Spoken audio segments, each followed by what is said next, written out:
Hey, we should be live.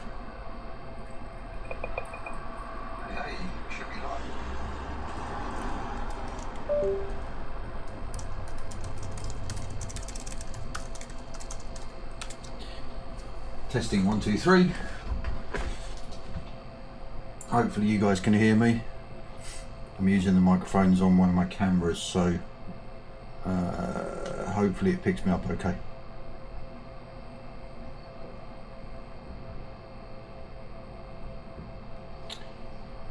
Cool, so it's the allotted time. I can see we got Vectrexer, yes, and Michael. Hey Michael, hope you're well.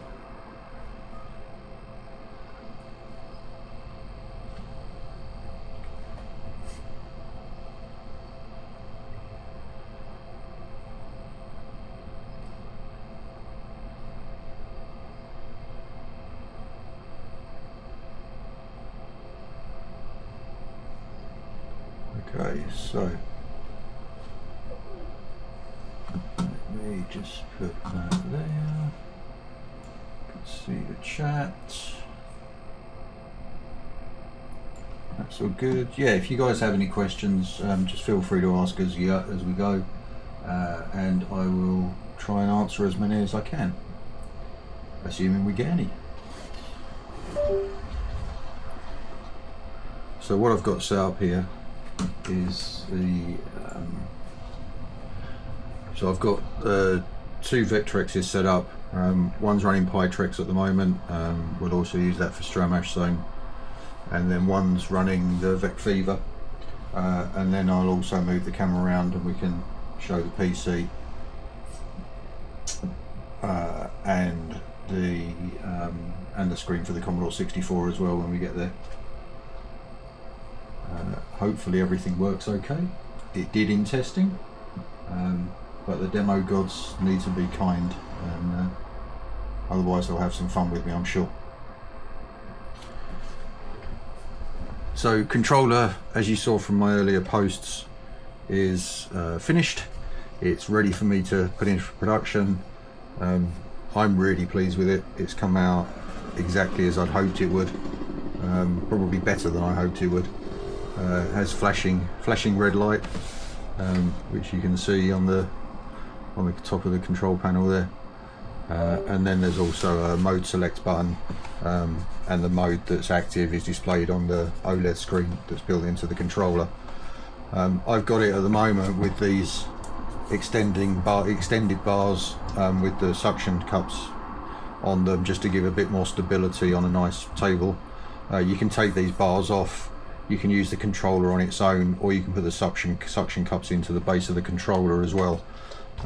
So there's a few options for kind of keeping the thing stable under heavy use, but it's pretty good.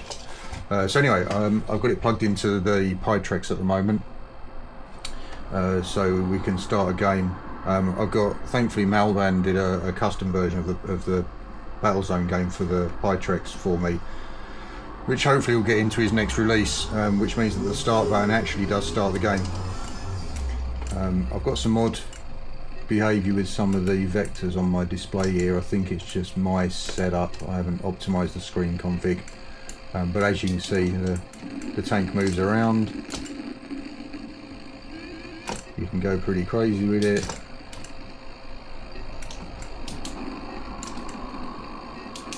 And everything works as it should do.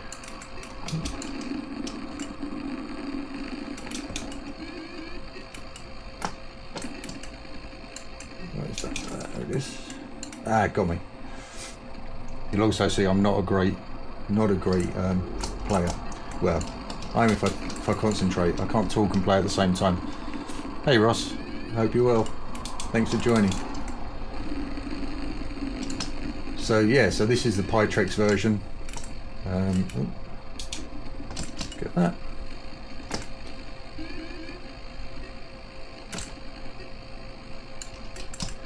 So yeah, PiTrex version.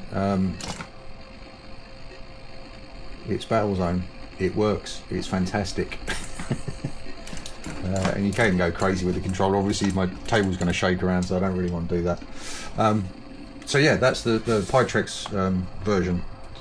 So let me just turn that one off, and I'm going to put Stramash Zone in.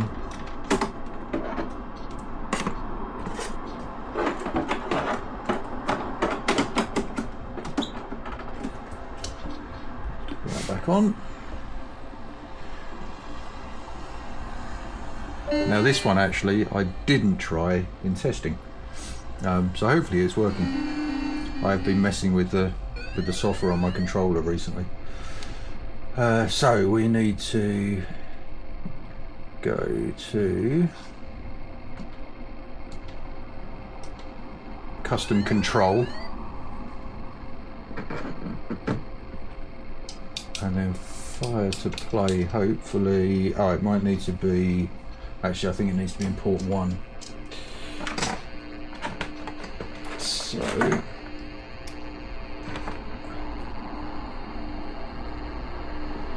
the controller is in its current configuration. The controller boots up into PiTrex stroke Stramash Zone mode.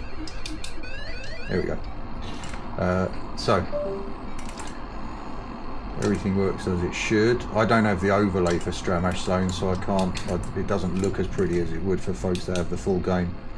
I was just fortunate that Jim managed to send me a copy of the game on a cartridge, so that I could make sure this works with it.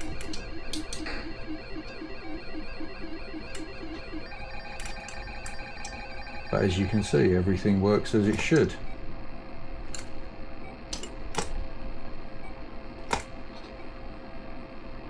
So there's Stramash Zone.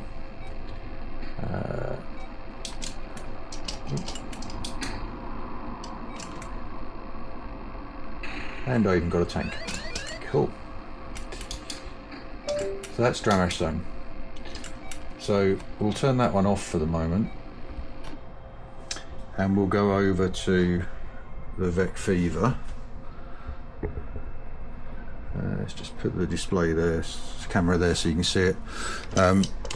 So this one, this needs to be in port 1 again. Oh, this is my fancy, very expensive to make, and wouldn't recommend it for the faint of heart, Vextender, which I'm going to make another one at some point. But I think, as I was saying in one of the comments in the thread where I posted, this thing worked out to be the most expensive port extender I think on the planet, just because the cables are really expensive. And of course I overbuilt it, as I do with most things. So anyway, so for the VecFever, you switch modes into VecFever mode, which is the second mode that the controller supports, and then again it just works.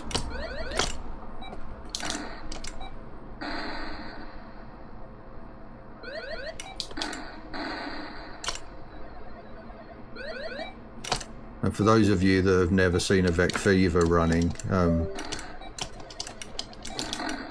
Thomas, who created it, did an amazing job with his software and hardware. Everything just runs really well. If you're fortunate enough to ever be able to use one or own one, it's a thing of beauty in terms of the hardware and software design. He really did put everything into it. PiTrex is getting there though. I'm really happy that Malban has been doing some work on it for me, specifically to make sure that the controller was going to work well, but also just in general to improve the game. And I think hopefully it's the controllers that I'm making are rekindling his passion a little bit, with some luck, for making it even better than it already is. It's a fantastic mix of hardware and software. So the different modes, Ross. So the different modes, it's difficult to see in this light with this camera. Let me see if I can give you a little bit of a tour of the controller. Apologies for making you feel seasick. The left hand side, there's a little mode button, and the mode button just switches through the various modes on the controller. So when it boots up into the Vectrex mode, which is PiTrex and Stramash Zone. Then you press the mode button once, it goes to VecFever mode. Press it again, it goes to USB joystick mode. Press it again, it goes to USB keyboard mode. and I'll talk about the keyboard mode in a moment. And then the last one puts it into Atari mode, so that'll work for the 2600 Commodore 64, which you'll see in a minute, and hopefully any other system that uses the Atari joystick mode, or Atari Joystick DB9 configuration. And then the start button is a flashing LED, which in some games, like the PiTrex on the PiTrex Battlezone now, the latest version, the Malban's been done for me, supports that as the start button. It works as start button in the VecFever mode, and on Stramash Zone I can get it to work, because it just needs to be fire button, so I can map it to a fire button if it's not already. I can't remember how I mapped it. So those are the Vectrexes. So let's just turn that one off as well. What we're going to do now is move over to the PC, and then we can show you some other fun stuff. So if I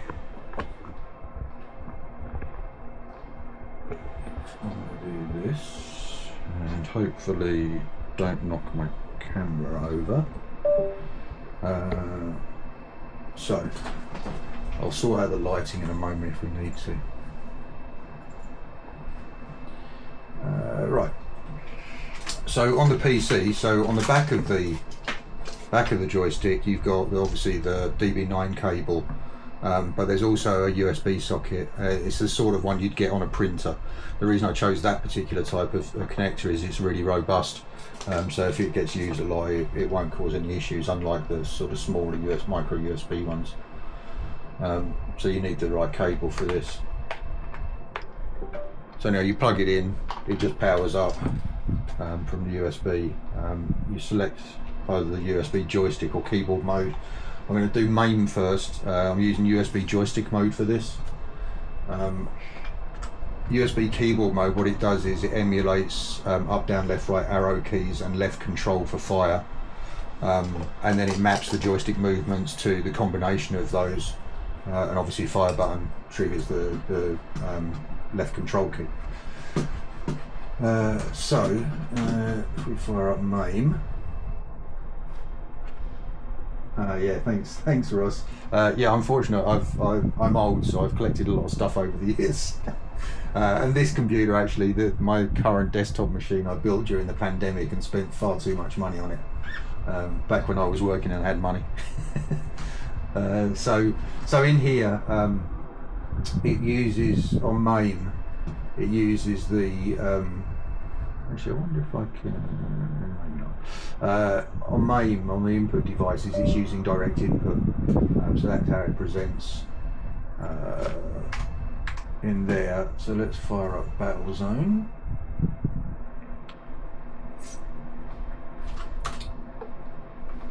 And then on the input settings on the game itself, it's just using the joystick, so right stick up is joystick 1 up, joystick 1 down, etc. So what happens is in USB joystick mode, the right stick is joystick up and down, left stick is joystick left and right, and then button 0 is the fire button, button 1 is the player start button. That's that, so let's go there, 5 to coin up, hopefully, and then should be able to start. So hopefully you can see this. Let's see if I can shut the window.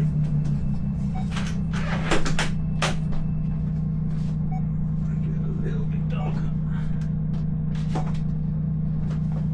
There we go.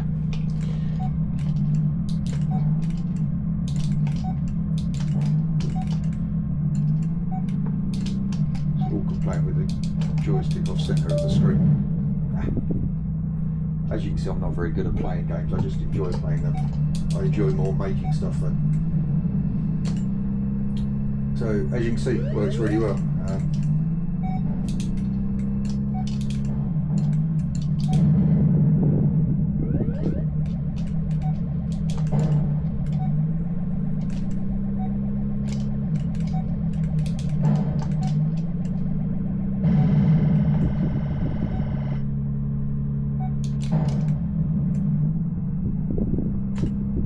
So there's Battlezone. Arcade ROMs on main with the controller, and then the right joystick up and down as it is for the arcade one, because it's running the arcade ROMs here, and fire to select when you're putting your name in.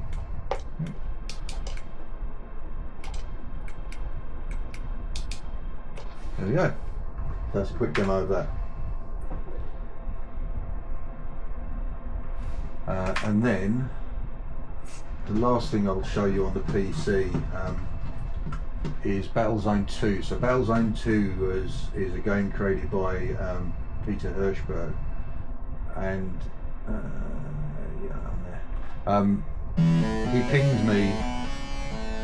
He pinged me a few weeks ago when he saw what I was doing in terms of making the controller, and said, "Oh, could you make sure that works with my game?" So we've been chatting and made sure that it will work with his game. It's a fantastic game for a sort of a faster version of Battlezone, basically. So yeah, so it looks like Battlezone. There's a bit of colour.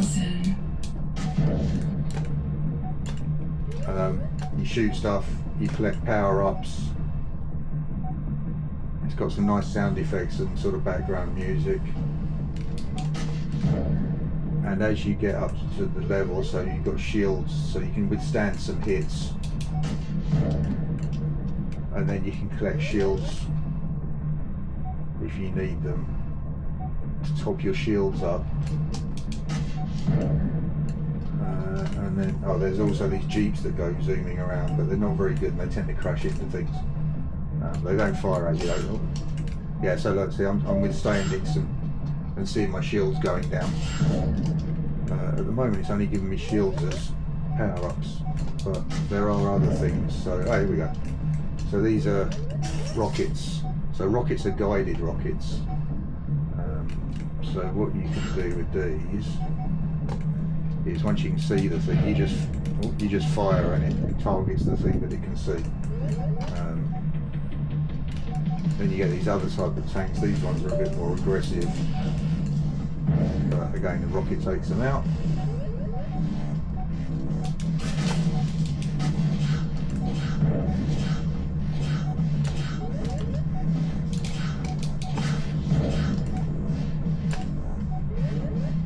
And then what happens is, as you get further into it, it basically just starts dumping a lot more enemies on the playfield at once. So you end up with a pretty full playfield. And there are other things you can pick up. I think there's like rapid fire rockets, shots you can get. Oh, and then there's also these red glowing things on the ground, which are mines. And then one of the other nice things you can do is, if you hit one or the start button, it puts it into this third person mode, so you can actually see what's going on, which is really cool. So I've just picked up rapid fire rounds, so you can see that these things are rockets. Now these are good. So the rockets though, in this mode, you can see them tracking as they fire, which is really cool. And I'm almost out of shield, so one more here and I'm going to be dead.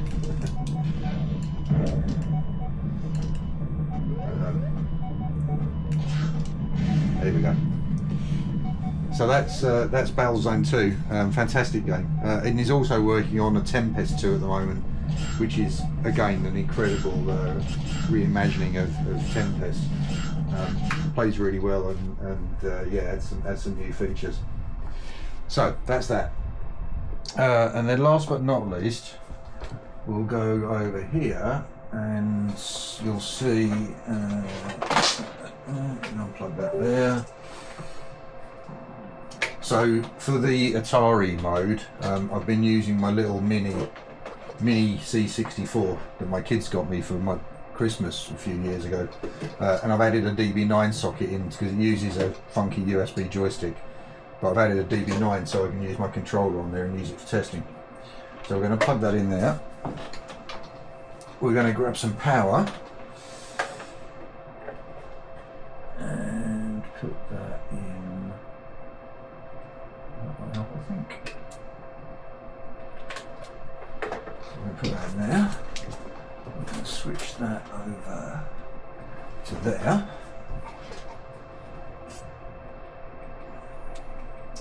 We're going to put it into Atari mode.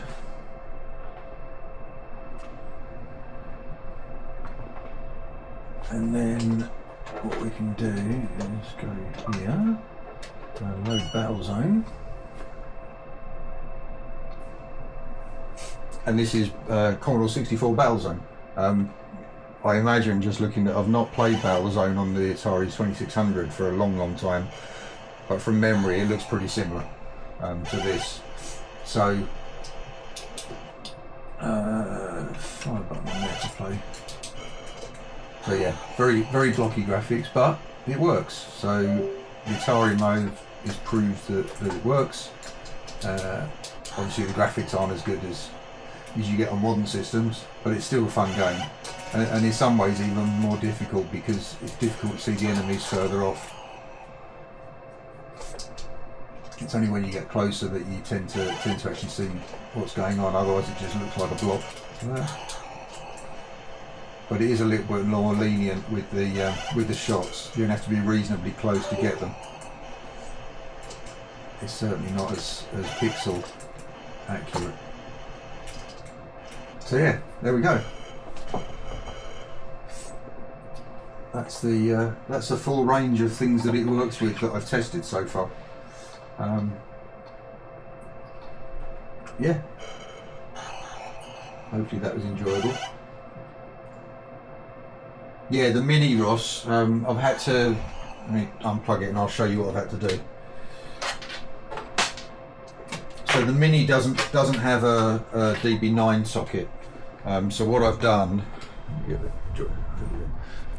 I've hacked the controller, gets it right in. I basically hacked my controller and added a DB9. And just soldered the pins onto the points on the. They're actually, the nice thing about the design of this when you open it up is the PCB inside these joysticks has got some little points on there, solder pads, so you can do this easily. I just had to cut a little bit of a hole in the casing. I could have cut a bigger hole and mounted it properly, but I didn't need to go that crazy with it. Hey, Mike Kennedy. Yeah, so yeah, that's how I'm using it on that. On a real C64, obviously you've got a DB9 socket, as you would on the Atari ST and the Atari 2600. I'm just using my mini because that's all I had available to me. I didn't have any friends handy that had any of those systems that I could go and see quickly that were close. But it does work, which is good. Hey, you're welcome. My pleasure. So, any other questions from anyone? So on the controller, as well, I'll just show you. So yeah, the screen and everything. Yeah, these legs are really just one of the options to give you a bit more stability if you're going to go crazy with it. So there are these suction cups that screw into the legs. You can take the legs off. They're just M5 bolts, and I will be supplying an Allen key, suitable sized Allen key, with each controller anyway. And then what you're left with is just the mounting holes. So what you can do is you can either use the controller without any of these attachments on, and it's got some little rubber feet on the bottom there. You can take the suction cups and actually screw those into these mounting holes, so then you end up with the suction cups on the controller itself, which is pretty good actually on a nice tabletop. That works pretty well. But if you're going to go really crazy with it, that's why I provide these arms as well. They're the longest I can make them with my printer, unfortunately. But yeah, then you can mount these on, or you can just leave them off and just use it as is. It's pretty easy to do that, but it gives you a couple of stability options there, depending on kind of your style of gameplay and how crazy you want to go with it. I think you probably most of you, if not all of you, would have seen the video I had it on my worktop in the kitchen, was going really mental with it. That was a slightly earlier version of the controller, but no less robust. And I still couldn't break it even after going crazy with it. So yeah, so that's what I've built. I'm just finalising the bill of materials for all of this, so I can actually see what these things cost me, which they're not a cheap thing to put together, I'll tell you that. Yeah, cocktail table should be okay, as long as you've got a decent top on it. If it's the original top, you're probably okay. If you've got an aftermarket cheaper piece, I've not tried those, Ross. That's a good point. I could try that with. I could try it with MAME for sure. So yeah, I can let you know on that one. I hadn't thought about other twin stick games. It all depends on their control scheme. So if they're twin stick and need more than forward backward motion, then you're in trouble. Oh cool. Yeah, I've got an aftermarket piece of non-toughened glass on my Asteroids cocktail at the moment. I've got the original one, it's just really scratched up. Yeah, I'll try, I'll see what other twin stick games there are. If they're just using twin stick forward backwards, so maybe Red Baron might be one. That would probably work. But yeah, that's the limitation, is they're just literally forward backward movement, so no 4-way or more than that. They're just 2-way with a single fire button. But yeah, any other games that are in that ilk should work in theory. And then if there's any games that need a slightly different control scheme, I can update the software on these things now. So that's one of the things I didn't show you. I think I put a video in the channel, or on my YouTube. I can't remember. So the other thing you can do with this is you can put the controller into update mode. Update mode basically just then presents it as a USB drive onto the PC, and then you can just drop a software package into it. So if I had extra functions or any fixes or whatever in the future, folks will be able to upgrade their controller software really easily, which is a huge bonus for me, because it means if I need to make changes further down the road, it's possible. So yeah.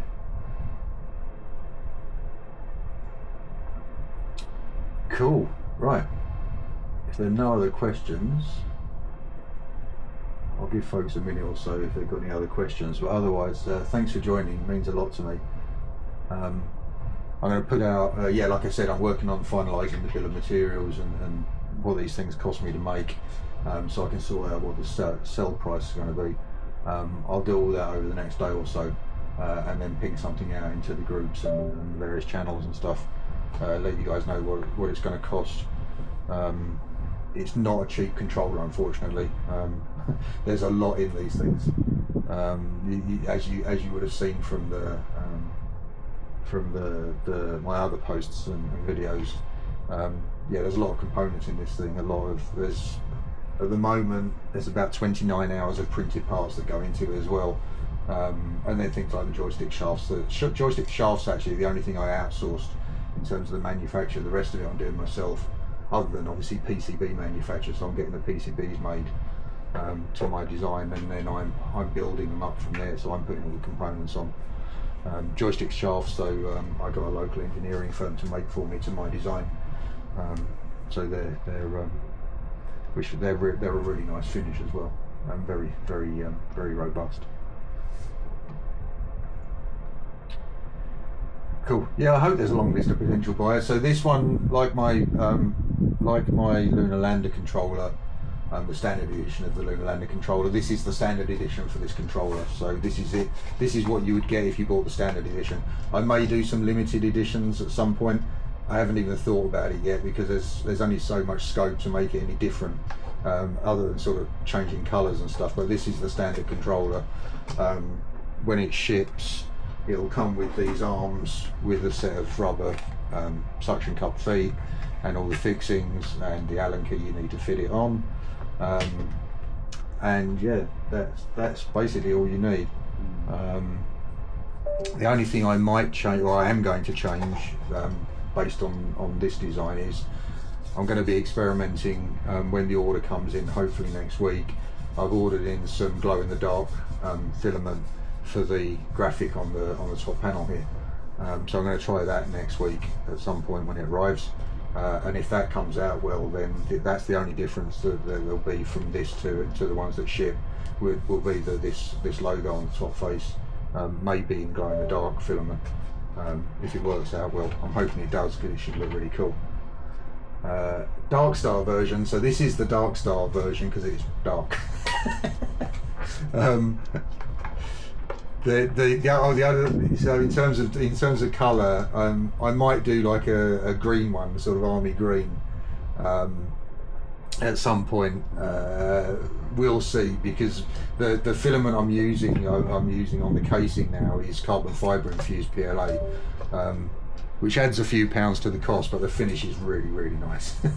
It's worth it for the finish compared with regular PLA. The challenge with that is there's only a limited colour range that's available in the carbon fibre infused PLA that I use. So they do a green one, which hopefully will work out. But at the moment they're all going to stay black. Yeah, and they'll all have the flashing start button light. So that comes as standard. So yeah, cool. Okay, folks, awesome. Thanks again, all of you, for joining and the questions, Ross. You're really cool. If anyone's got any other questions, you can always ping me. You know where to find me. Otherwise, enjoy the rest of your evening. I'll try and do, for the US folks, I'll try and do another one of these on the weekend, because I realise this is kind of middle of your afternoon, so a little difficult for some of you. If you're watching this on catch up later, I'll do another live one on the weekend, and then you'll have a chance to ask more questions there as well. But otherwise, yeah, just post comments on the video later if you want, and I'll answer any questions that come up there. Awesome. Right, thanks guys, have a good evening.